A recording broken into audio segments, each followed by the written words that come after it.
Today we begin chapter 2, and there are two types of reasoning that we'll learn. The first is inductive reasoning, and the two go hand in hand. But first, let's learn what each of them are.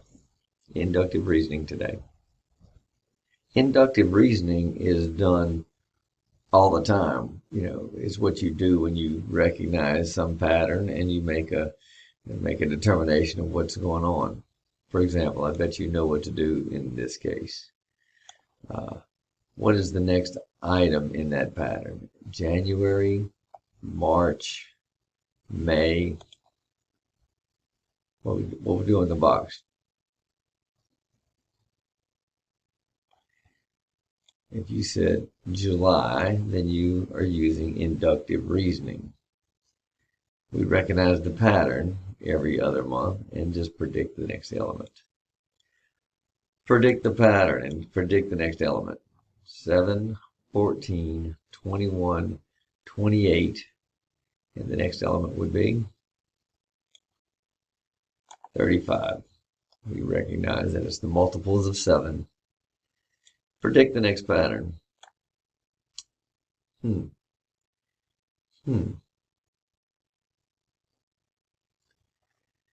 Well,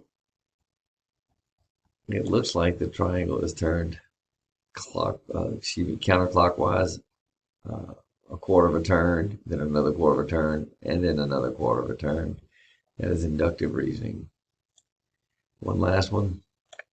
What would be the next element in this sequence?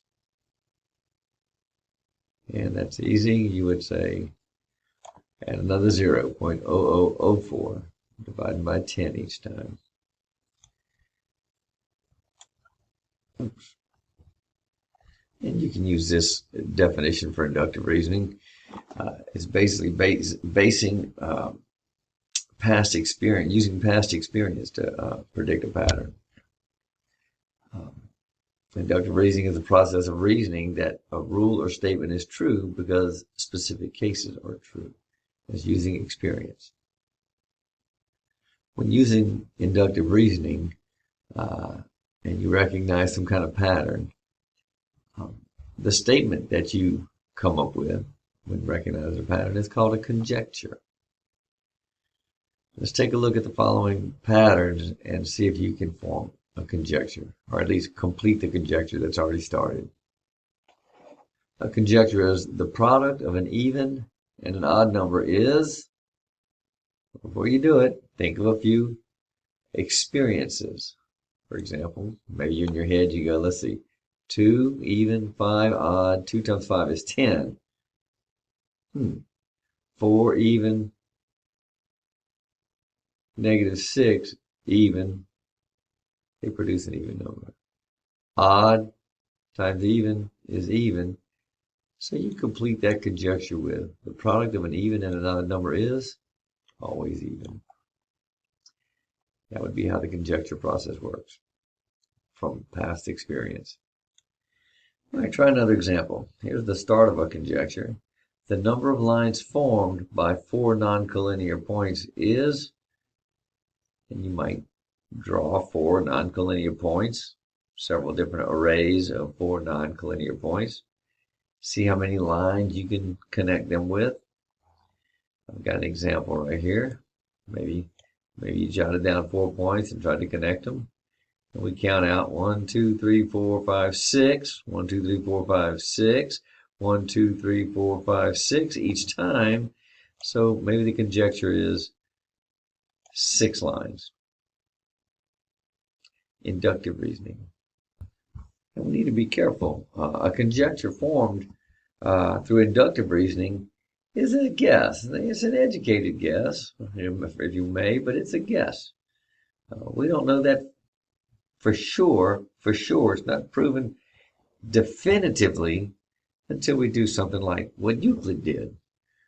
We break out our reasoning tools and we prove it definitively without a shadow of a doubt. And that's a different kind of reasoning that we'll learn about in a moment.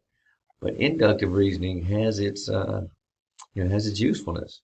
It gets us thinking, hey, I see a pattern here. Maybe this Maybe this could be true all the time for all cases. That's the whole nature of investigation. But anyway, if you make a conjecture or a conjecture is made that is false, in order to prove it false, you come up with a counterexample. It is a statement that, well, we'll see a few examples in a moment of counterexample.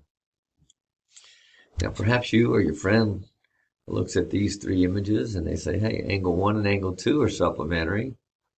Angle 3 and angle 4 are supplementary. Angle 5 and 6 are supplementary. Hey, I conjecture that all supplementary angles are linear pairs. That's my conjecture based on this experience. Is that a true or false example? And if it's false, what might be a counterexample? Well, all I would need to do is provide a pair of supplementary angles. Satisfies that part of it. There are supplementary angles that are not linear pairs. So this would be a counterexample. 100 degree and 80 degree, they're supplementary, but they are not a linear pair. So that's a false conjecture.